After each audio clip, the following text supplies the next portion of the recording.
Live at 6 ആരംഭിക്കുകയാണ്. ആദ്യം തലക്കെട്ടുകൾ.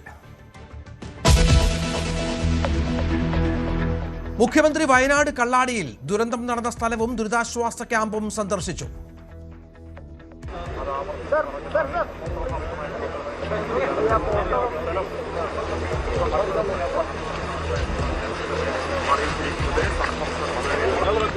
മണ്ണിടിച്ചിലിൽ കാണാതായ 5 പേർക്കായി തെരച്ചിൽ തുടരുന്നു. മരിച്ചവരുടെ ആശ്രിതർക്ക് 5 ലക്ഷം രൂപ ധനസഹായം.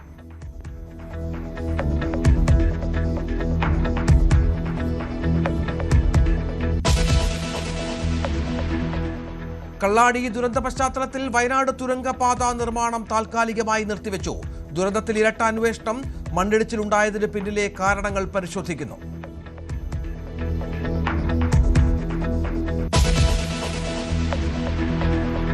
ഇറാൻ തെമ്മാടികളാണെന്ന് ഡൊണാൾഡ് ട്രംപ്. ഇനി കരാറില്ലെന്നും അമേരിക്കൻ പ്രസിഡന്റ്. ബഹ്റൈനിലെയും കുവൈറ്റിലെയും US-ന്റെ 85 സൈനിക കേന്ദ്രങ്ങൾക്ക് നേരെ ആക്രമണം നടത്തിയ IRGC. US ഇറാനിൽ നടത്തിയ പുതിയ വ്യോമാക്രമണങ്ങൾ തികച്ചും അനിവാര്യമായിരുന്നുവെന്ന് നാറ്റോ.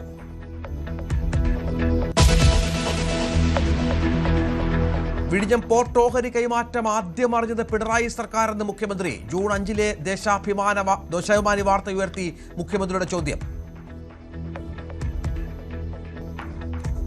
ജൂൺ 5-ാം തീയതി 2026 ദേശാഭിമാനി പത്രം വിഴിഞ്ഞത്ത് വരും MSC ടെർമിനൽ.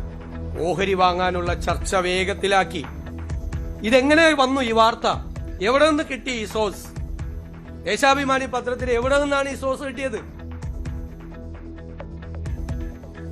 കേരള താൽപര്യം ബലികഴിച്ച് ഒരു തീരുമാനവും എടുക്കില്ലെന്ന് മുഖ്യമന്ത്രി. PSCയിലെ ക്രമക്കേടുകൾ IG അജിത ബീഗം അന്വേഷിക്കും.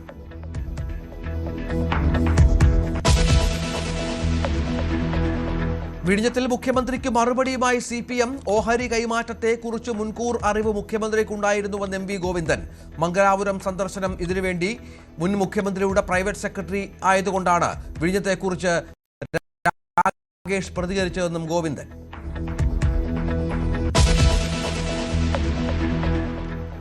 കശുവണ്ടി അഴിമതി കേസിൽ സർക്കാരിന് ഹൈക്കോടതിയുടെ രൂക്ഷ വിമർശനം. പ്രതികളെ സഹായിക്കാൻ സർക്കാർ ശ്രമിച്ചുവെന്ന് ഹൈക്കോടതി. മുൻ സർക്കാരിനേക്കാൾ മോശം നിലപാടെന്നും വിമർശനം.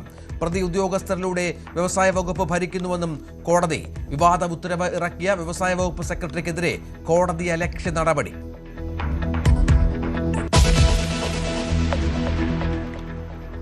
ലോകകപ്പിൽ ക്വാർട്ടർ ലൈനപ്പായി അർജന്റീന സ്വിറ്റ്സർലൻഡിനെ നേരിടും. ഫ്രാൻസ് മൊറോക്കോ മത്സരം മറ്റന്നാൾ വെളുപ്പിനെ. ഇംഗ്ലണ്ട് നോർവേയെ നേരിടും. സ്പെയിൻ ക്വാർട്ടറിൽ നേരിടുക ബെൽജിയത്തെ.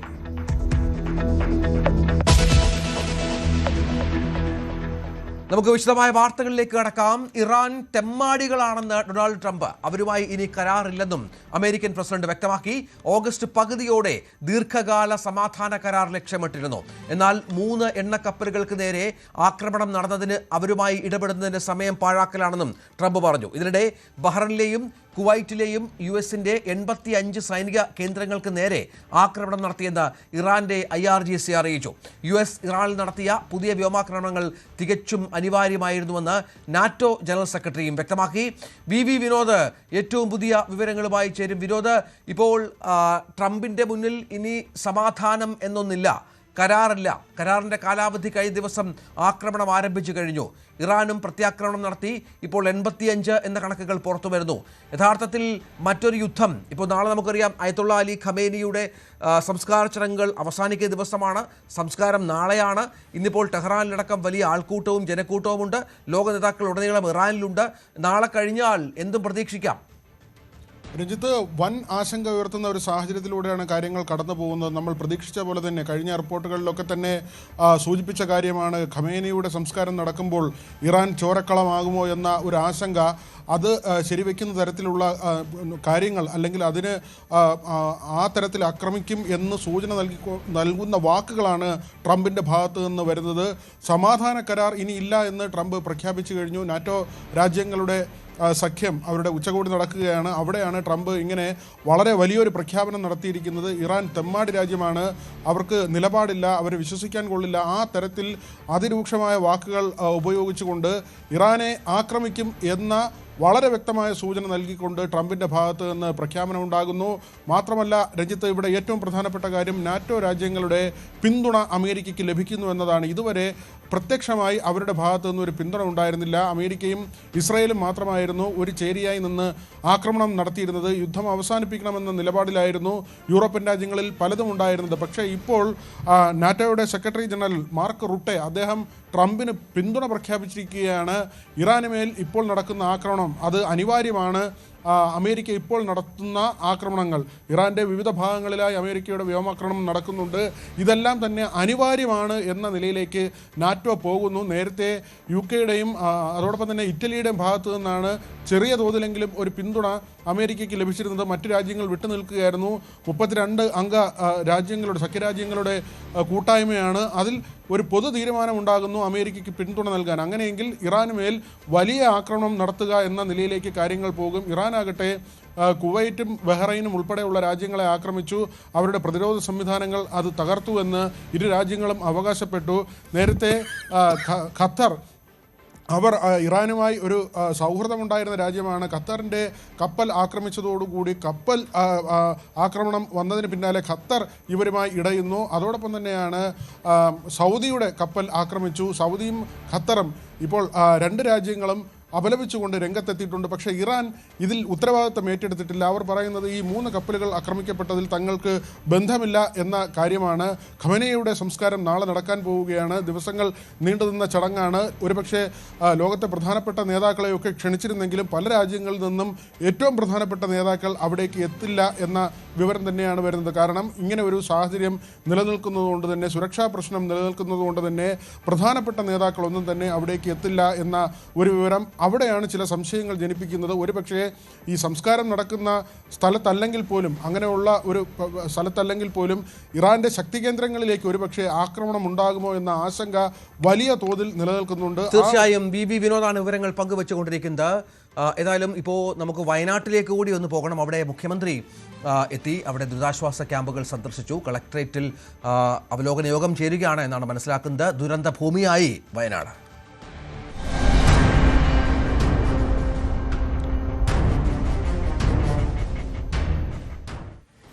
വയനാട് കള്ളാടിയിൽ തുരങ്കപാതയ്ക്ക് സമീപമുണ്ടായ മണ്ണിടിച്ചിലിൽ ദുരന്ത നിവാരണ പ്രവർത്തനങ്ങൾ ഏകോപിപ്പിക്കാൻ മുഖ്യമന്ത്രി എത്തി. തിരുവനന്തപുരം വിമാനത്താവളത്തിൽ നിന്ന് ഹെലികോപ്റ്ററിലാണ് മുഖ്യമന്ത്രി കള്ളാടിയിലെത്തിയത്. മുഖ്യമന്ത്രിയുടെ നിർദ്ദേശപ്രകാരം ഇന്നലെ തന്നെ മന്ത്രിമാരുടെ സംഘം ഈ മേഖലയിൽ രക്ഷാപ്രവർത്തനങ്ങൾക്ക് നേതൃത്വം നൽകാൻ എത്തിയിരുന്നു. റവന്യൂ മന്ത്രി, കൃഷിമന്ത്രി എന്നിവരാണ് ഇവിടെ ഉള്ളത്. സ്ഥലത്ത് ഇവർ ക്യാമ്പ് ചെയ്ത് രക്ഷാപ്രവർത്തനം ഏകോപിപ്പിക്കുകയാണ് എന്നാണ് മനസ്സിലാക്കേണ്ടത്. CV അനുമോദ് ചേരുകയാണ്. അനുമോദ്, മുഖ്യമന്ത്രി ദുരന്ത സ്ഥലത്തെത്തി, അതിനുശേഷം അദ്ദേഹം ഈ ദുരിതാശ്വാസ ക്യാമ്പുകൾ സന്ദർശിച്ചു. ഇപ്പോൾ കളക്ടറേറ്റിലാണ് എന്ന് മനസ്സിലാകുന്നു. എന്തൊക്കെയാണ് വിവരങ്ങൾ?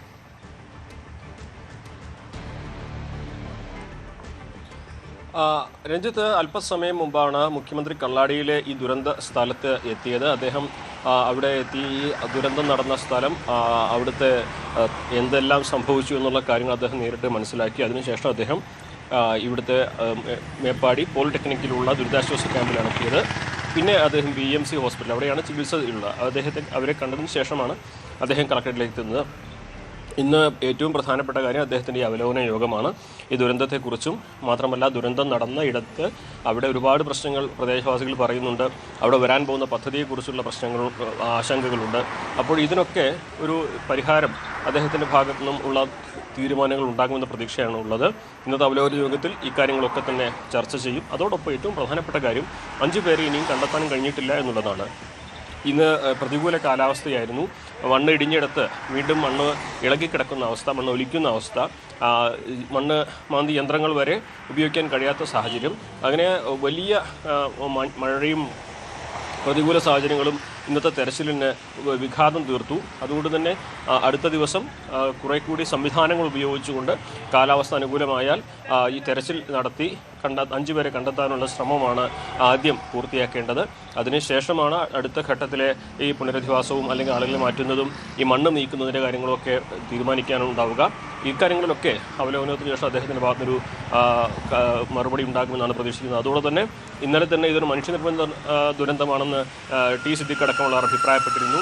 സ്വാഭാവിക മണ്ണൊലിപ്പ് അവിടെ ഉണ്ടായിട്ടുണ്ടെങ്കിലും അത് ദുരന്തത്തിലേക്ക് നയിച്ചത് ഈ മണ്ണ് കൂട്ടിയിട്ടതാണോ എന്ന് ചോദ്യം ഉയരുന്നുണ്ട്. ഇതിലൊക്കെ തന്നെ മുഖ്യമന്ത്രിയുടെ ഭാഗത്തു നിന്നൊരു മറുപടി ഈ അവലോകന യോഗത്തിന് ശേഷം ഉണ്ടാകുമെന്ന് തന്നെയാണ് നമ്മൾ പ്രതീക്ഷിക്കുന്നത്. രഞ്ജിത്ത്. തീർച്ചയായും മുഖ്യമന്ത്രി ഇപ്പോൾ അവിടെ ആ പ്രദേശം സന്ദർശിക്കുകയാണ്. മുഖ്യമന്ത്രിയുടെ ഭാഗത്ത് നിന്ന് ഈ ദുരന്തവുമായി ബന്ധപ്പെട്ട് രാവിലെ അദ്ദേഹം വാർത്താസമ്മേളനം നടത്തി കാര്യങ്ങൾ വിശദീകരിച്ചിരുന്നു. കൂടുതൽ നടപടികൾ സർക്കാരിന്റെ ഭാഗത്തു നിന്നുണ്ടാകുമെന്ന് പ്രതീക്ഷിക്കണം. കള്ളാടി ദുരന്ത പശ്ചാത്തലത്തിൽ വയനാട് തുരങ്കപാത നിർമ്മാണം നിർത്തിവെക്കാൻ സർക്കാർ തീരുമാനം. കേന്ദ്രം നൽകിയ പാരിസ്ഥിതിക അനുമതിയിലെ നിർദ്ദേശങ്ങൾ പാലിച്ചാണോ നിർമ്മാണം നടക്കുന്നതെന്നും അന്വേഷിക്കും. മണ്ണ് മാറ്റാത്തത് ഗുരുതരമായ വീഴ്ചയാണെന്നും മുഖ്യമന്ത്രി വിലയിരുത്തി.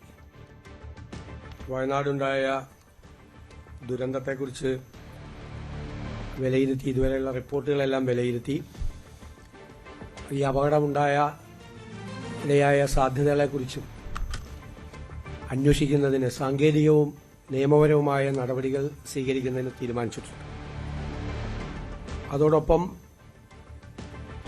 ഇതിന് തൊട്ടുമുകളിലായി ഒരു ലാൻഡ് സ്ലൈഡ് ഉണ്ടായി എന്നുള്ള റിപ്പോർട്ടുകൾ പ്രാഥമികമായി വരുന്നുണ്ട്. അതുകൂടി പരിശോധിച്ച് കാര്യങ്ങൾ തീരുമാനിക്കും. കേന്ദ്ര സർക്കാർ ഈ തുരങ്ക നിർമ്മാണത്തിനായി പാരിസ്ഥിതിക അനുമതി കൊടുത്ത കർശനമായ നിർദ്ദേശങ്ങൾ ഇതിന്റെ നിർമ്മാണ കരാർ ഏറ്റെടുത്തിരിക്കുന്നവർ പാലിച്ചിട്ടുണ്ടോ എന്ന് പരിശോധിക്കും. അപ്പോൾ അപകട സാധ്യതകൾ എന്തെല്ലാം ഉണ്ട് എന്ന് പരിശോധിച്ചതിന് ശേഷമാണ് പണി തുടരാൻ പോകുന്നത്. അതുവരെ ആ പണി ഇപ്പം നടക്കുന്ന നിർമ്മാണ പ്രവർത്തികൾ അതിനുശേഷമായിരിക്കും ആരംഭിക്കുന്നത്. അതിൻ്റെ വിശദമായ പഠനം, രണ്ട് അപകടമുണ്ടായ കാര്യവും അതേ അവസരത്തിൽ കേന്ദ്ര സർക്കാരിൻ്റെ പാരിസ്ഥിതിക അനുമതി കൊടുത്തപ്പോൾ കൊടുത്ത കർശനമായ നിർദ്ദേശങ്ങൾ പാലിക്കപ്പെട്ടിട്ടുണ്ടോ എന്നുള്ള കാര്യവും, ഇത് രണ്ടാണ്, രണ്ട് അന്വേഷണമാണ്. രണ്ട് തരത്തിലുള്ള അന്വേഷണം ഇതുമായി ബന്ധപ്പെട്ട് നടത്തും. ഏറ്റവും കൂടുതൽ എന്നെ CPM അധിക്ഷേപിച്ച വിഷയം തുരങ്കപാത വികസനം തകർക്കാൻ ശ്രമിക്കുന്ന വികസന വിരുദ്ധൻ എന്ന് പറഞ്ഞിട്ടാണ്. ഞാൻ ഒറ്റ കാര്യം പറഞ്ഞു, അതുപോലത്തെ സെൻസിറ്റീവായ ഒരു സ്ഥലത്ത് ഇത് ചെയ്യുമ്പോൾ സൂക്ഷിച്ചു വേണമെന്ന് പറഞ്ഞു. ഇവിടെ സ്റ്റേറ്റ് ഒരു പഠനം നടത്തി. ആ പഠനത്തിലെ റിസൾട്ട് എന്താ? ഒരു കാരണവശാലും ചെയ്യാൻ പാടില്ലെന്ന്. രണ്ടാമത് സെൻട്രൽ ഗവൺമെന്റ് വേണ്ടാന്ന് പറഞ്ഞു. വീണ്ടും സംസ്ഥാന ഗവൺമെന്റ് നിർബന്ധിച്ച് അവിടെ നിന്ന് 50ഓളം കർശനമായ നിർദ്ദേശങ്ങൾ വെച്ചുകൊണ്ടിട്ടുള്ളതാണ് ഈ തുരങ്കപാതയുടെ പണി തുടങ്ങിയത്.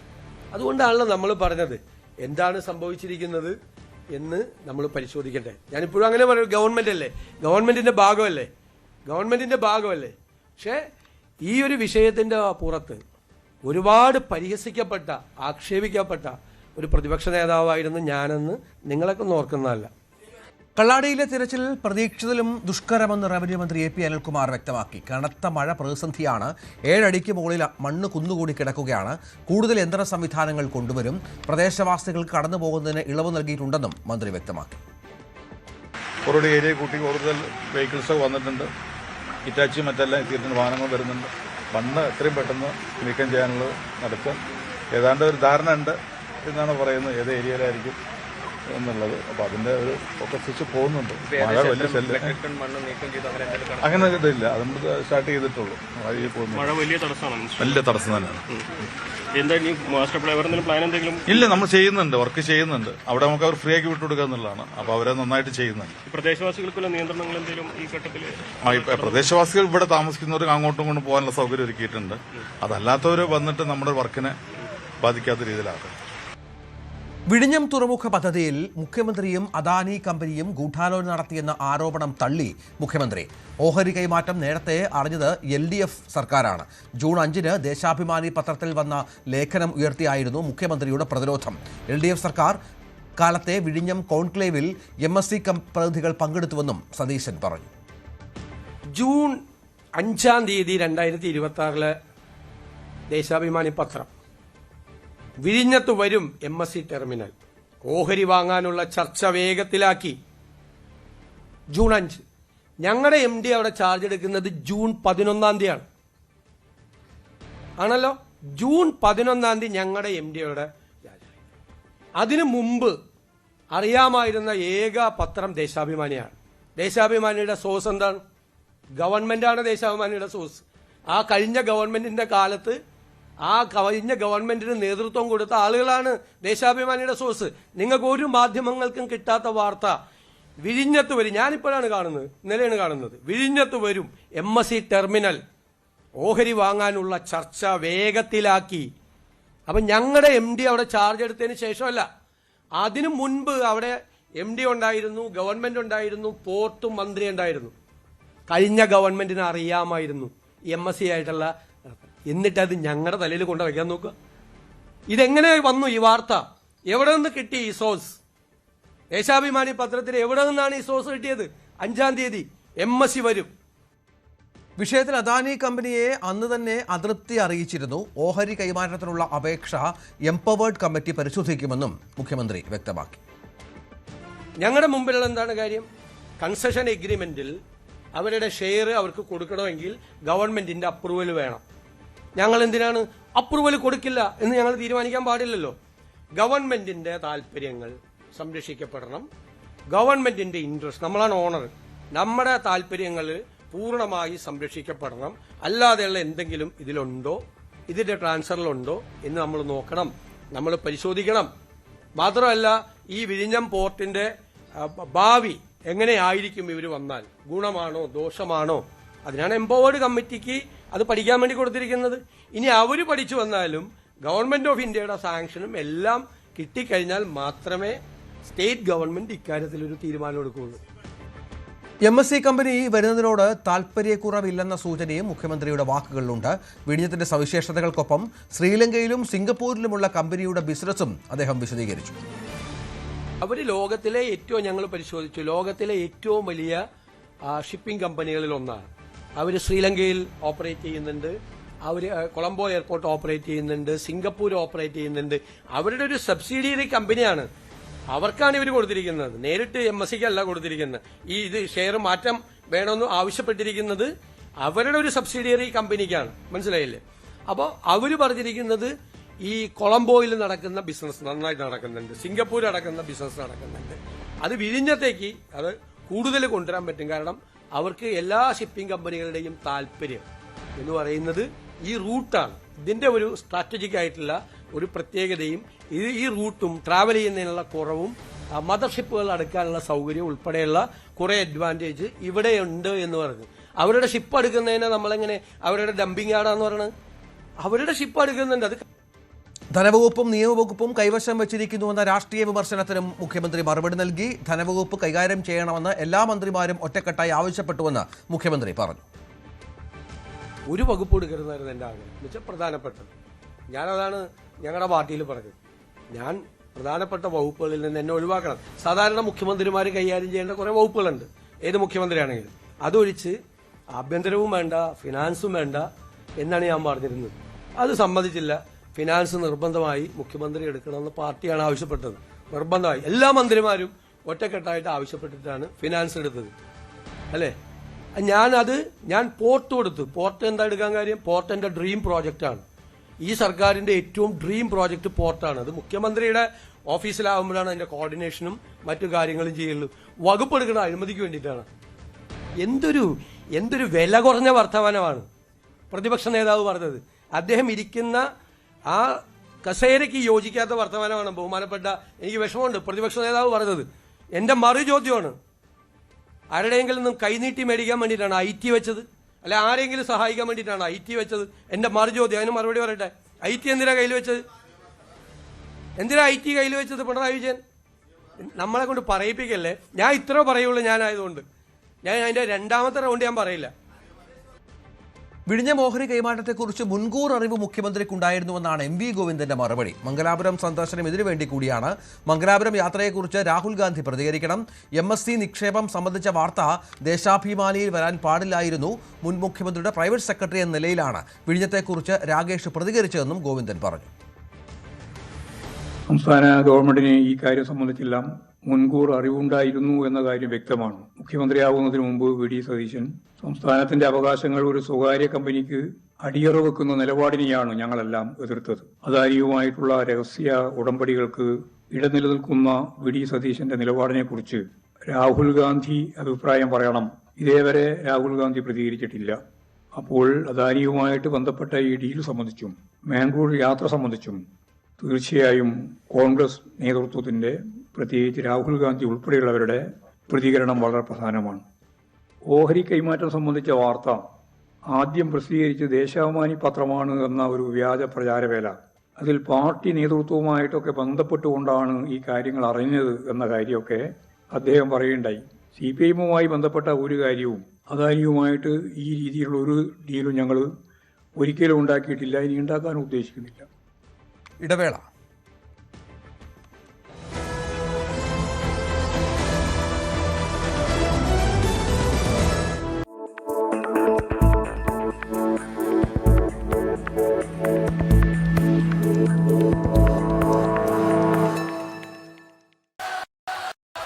Champions are in the arena.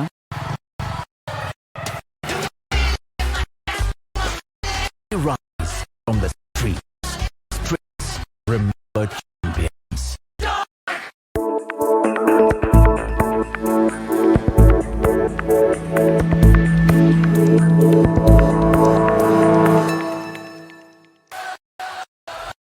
You think champions made in the arena?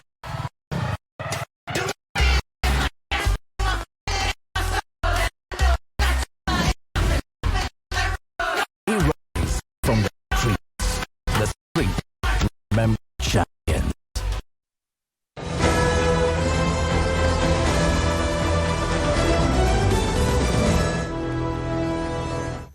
PSCയിലെ ക്രമക്കേടുകൾ സംബന്ധിച്ച പരാതികൾ ക്രൈംബ്രാഞ്ച് അന്വേഷിക്കുമെന്ന് മുഖ്യമന്ത്രി VD സതീശൻ. മന്ത്രിസഭാ യോഗത്തിലാണ് തീരുമാനം. എഴുത്തു പരീക്ഷയിൽ മാർക്ക് കുറഞ്ഞവർക്ക് അഭിമുഖത്തിൽ മാർക്ക് കൂടിയത് അടക്കം അന്വേഷിക്കും. KSA പരീക്ഷയെക്കുറിച്ച് ഗുരുതര ആരോപണങ്ങളുണ്ട്, അതും പരിശോധിക്കുമെന്നും മുഖ്യമന്ത്രി പറഞ്ഞു. പബ്ലിക് സർവീസ് കമ്മീഷനുമായി ബന്ധപ്പെട്ട ഗുരുതരമായ ആരോപണങ്ങളാണ്, ഞെട്ടിക്കുന്ന ആരോപണങ്ങളാണ് പുറത്തു വരുന്നത്. പരീക്ഷ സംബന്ധിച്ച ക്രമക്കേടുകളെക്കുറിച്ച് അതിൻ്റെ പരാതിയും മറ്റു കാര്യങ്ങളും ലഭ്യമായതനുസരിച്ച് ക്രൈംബ്രാഞ്ച് ഈ ക്രമക്കേടുകളെക്കുറിച്ച് അന്വേഷിക്കാൻ തീരുമാനമെടുത്തിട്ടുണ്ട്. പരീക്ഷയുടെ മാർക്ക് അറിയാൻ പാടില്ല ഇന്റർവ്യൂ നടത്തുന്നവർ. പക്ഷെ ഇവിടെ പല ഇന്റർവ്യൂ നടത്തിയിരിക്കുന്നത് പരീക്ഷയുടെ മാർക്ക് അറിഞ്ഞിട്ട് ആ പരീക്ഷയിൽ ഏറ്റവും കൂടുതൽ മാർക്ക് കിട്ടിയവരെ, മാർക്ക് കുറഞ്ഞവരെ മറികടക്കാൻ വേണ്ടിയിട്ട് ഇന്റർവ്യൂവിൽ മാർക്ക് കൂട്ടിക്കൊടുത്തു എന്നുള്ള എല്ലാം ആരോപണങ്ങൾ വന്നിട്ടുണ്ട്. അതടക്കമുള്ള എല്ലാ കാര്യങ്ങളും പരിശോധിക്കും. PSC മൂല്യനിർണ്ണയ ക്രമക്കേട് അന്വേഷിക്കുക IG അജിത ബീഗമായിരിക്കും. എത്രയും വേഗം അന്വേഷണ റിപ്പോർട്ട് നൽകാനാണ് ആവശ്യപ്പെട്ടിരിക്കുന്നത്. ആഭ്യന്തരമന്ത്രി രമേശ് ചെന്നിത്തല വ്യക്തമാക്കി.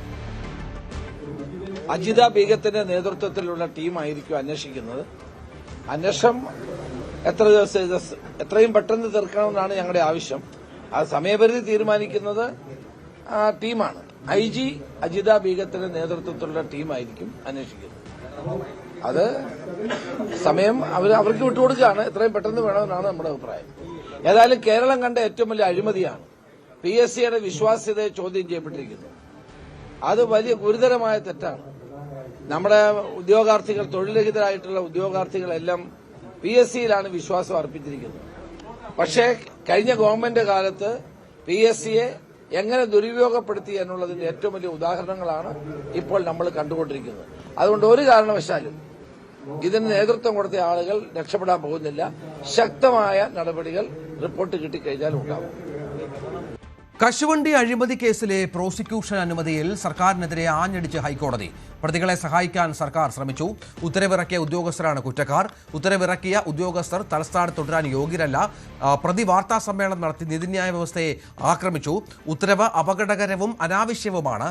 പ്രതി ഉദ്യോഗസ്ഥരിലൂടെ വ്യവസായ വകുപ്പ് ഭരിക്കുന്നുവെന്നും ഹൈക്കോടതി ചൂണ്ടിക്കാട്ടി.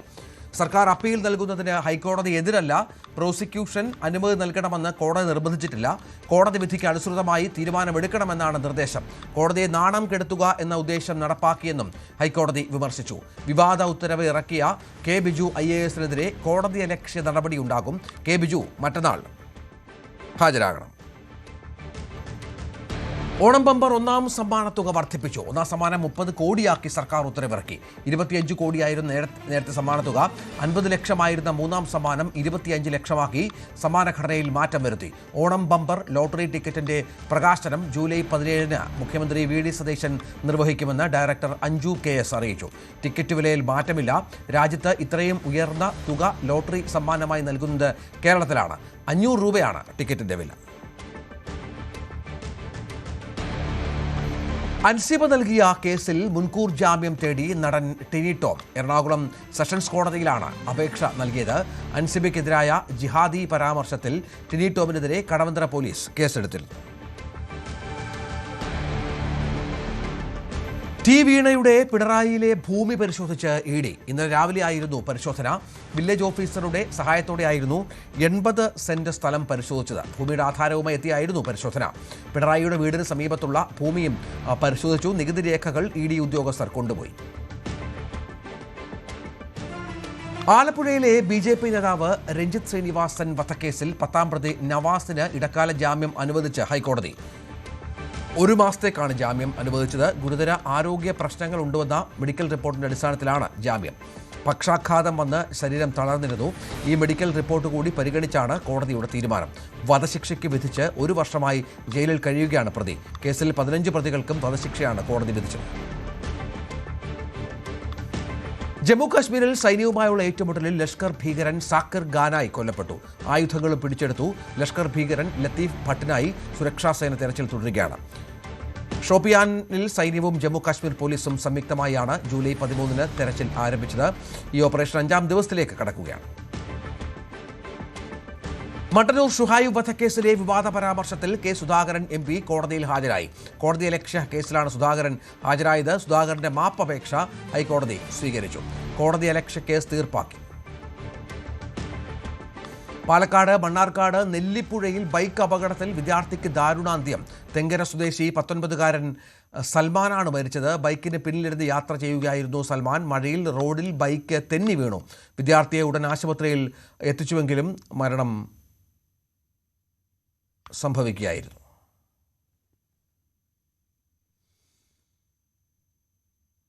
UAEയിൽ ആദ്യമായി ഗോൾഡ് പ്രൊട്ടക്ഷൻ പ്ലാൻ അവതരിപ്പിച്ച് വിശ്വാസത്തിൻ്റെ പുതിയ അധ്യായം കുറിച്ച് കവിത ഗോൾഡ് ആൻഡ് ഡയമണ്ട്സിൻ്റെ UAEയിലെ ഏറ്റവും പുതിയ ഷോറൂം ഷാർജയിലെ റോളയിൽ ഈ മാസം 11-ന് പ്രവർത്തനം ആരംഭിക്കുന്നു.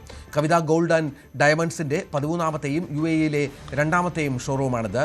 അൽ Ghuwair Hay Al Gharb gold square പാർക്കിന് സമീപം ഹെസാർഡ് ടവർ ബിൽഡിംഗിൽ ആണ് പുതിയ ഷോറൂം.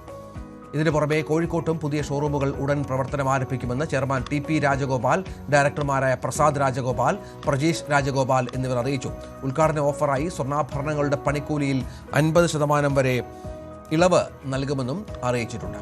ഡയമണ്ട് ആഭരണങ്ങളിലെ സ്റ്റോൺ മൂല്യത്തിൽ ഫ്ലാറ്റ് 40% ഡിസ്കൗണ്ട്, സ്വർണ്ണവിലയുടെ 5% മാത്രം നൽകിയ അഡ്വാൻസ് ബുക്കിംഗ്, ഏത് ജ്വല്ലറിയിൽ നിന്ന് വാങ്ങിയ സ്വർണ്ണമാണെങ്കിലും മാറ്റിയെടുക്കുമ്പോൾ 100% മൂല്യമുറപ്പ് തുടങ്ങിയ വിവിധ പദ്ധതികളും കവിത ഗോൾഡിന്റെ ഷോറൂമുകളിൽ ഒരുക്കിയിട്ടുണ്ട്.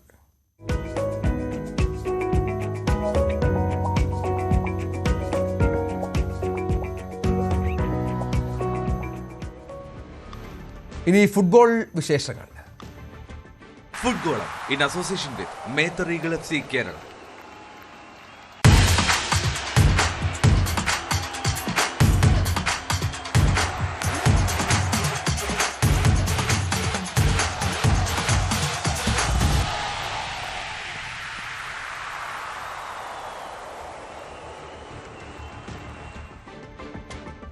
ലോക ഫുട്ബോളിൽ ഇനി ക്വാർട്ടർ ഫൈനൽ ആവേശം. ഇന്ന് മത്സരമില്ല. നാളെ നടക്കുന്ന ആദ്യ ക്വാർട്ടറിൽ മൊറോക്കോയും ഫ്രാൻസും ഏറ്റുമുട്ടും. 12 ഗ്രൂപ്പുകളിലായി 48 ടീമുകൾ അണിനിരുന്ന പോരാട്ട വേദിയിൽ ഇനി 8 സംഘങ്ങൾ മാത്രം. ആ 8 പേരിൽ 6 യൂറോപ്പിൽ നിന്ന്. ലാറ്റിൻ അമേരിക്കയിൽ നിന്ന് അർജന്റീനയും ആഫ്രിക്കൻ ഭൂഖണ്ഡത്തിൽ നിന്ന് മൊറോക്കോയും മാത്രം ബാക്കി. France, Spain, Belgium, England, Norway, Switzerland എന്നീ ടീമുകളാണ് യൂറോപ്യൻ കരുത്തുമായി കളത്തിലുള്ളത്. ഈ 8 ടീമുകളിൽ നിന്ന് സെമി ഫൈനലിലേക്ക് ടിക്കറ്റ് എടുക്കുന്ന 4 പേർ ആരൊക്കെയാണെന്ന് കണ്ടെത്താൻ കൂട്ടിക്കിഴക്കലിന്റെ തിരക്കിലാണ് ഫുട്ബോൾ ലോകം. നാളെ രാത്രി 1:30-നാണ് ആദ്യ ക്വാർട്ടർ പോരാട്ടം. ആഫ്രിക്കൻ കരുത്തരായ മൊറോക്കോ ഫ്രാൻസിനെ വെല്ലുവിളിക്കാനിറങ്ങും. ശനിയാഴ്ച രാത്രി 12:30-ക്കാണ് രണ്ടാമത്തെ ക്വാർട്ടർ ഫൈനൽ. ലോസ് ഏഞ്ചൽസിലെ യൂറോപ്യൻ ബാറ്റിലിൽ സ്പെയിനും ബെൽജിയവും മുഖാമുഖമെത്തും. ഞായറാഴ്ച പുലർച്ചെ 2:30-ക്കാണ് ആക്രമണ ഫുട്ബോളിന്റെ വീര്യം പ്രതീക്ഷിക്കുന്ന നോർവേ ഇംഗ്ലണ്ട് പോരാട്ടം. മിയാമിയിലാണ് മത്സരം. അന്ന് തന്നെ അവസാന ക്വാർട്ടർ പോരിൽ അർജന്റീന സ്വിറ്റ്സർലൻഡുമായി ഏറ്റുമുട്ടും. രാവിലെ 6:30-ന് കൻസാസ് സിറ്റിയിലാണ് അർജന്റീനയുടെ പോരാട്ടം. പിന്നീട് 2 ദിവസത്തെ ഇടവേളയാണ്. അതിനുശേഷമാണ് സെമി പോരാട്ടങ്ങൾ. ഇനി 8ന്റെ പണിയാണ്. ലോക കിരീടത്തിലേക്കുള്ള ദൂരം കുറയ്ക്കുന്ന തീപാറും ദിനങ്ങൾ. World cup desk, news 18.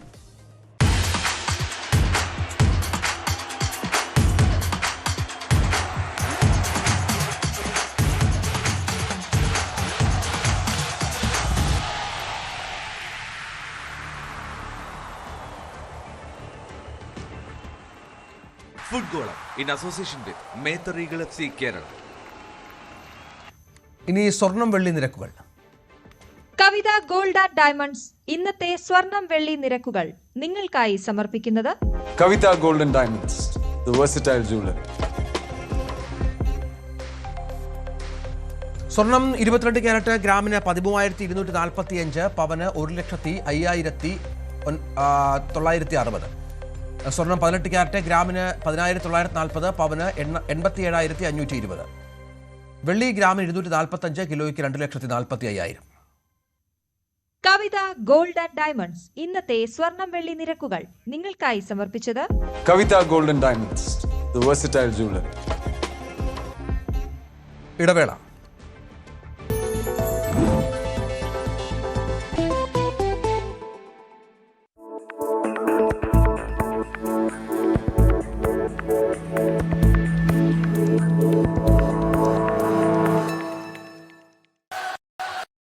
Think champions are in the arena.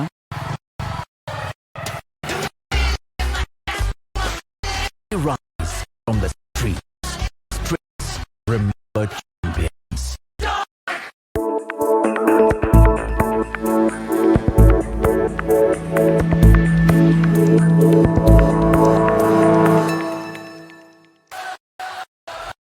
You think champions are made in the arena?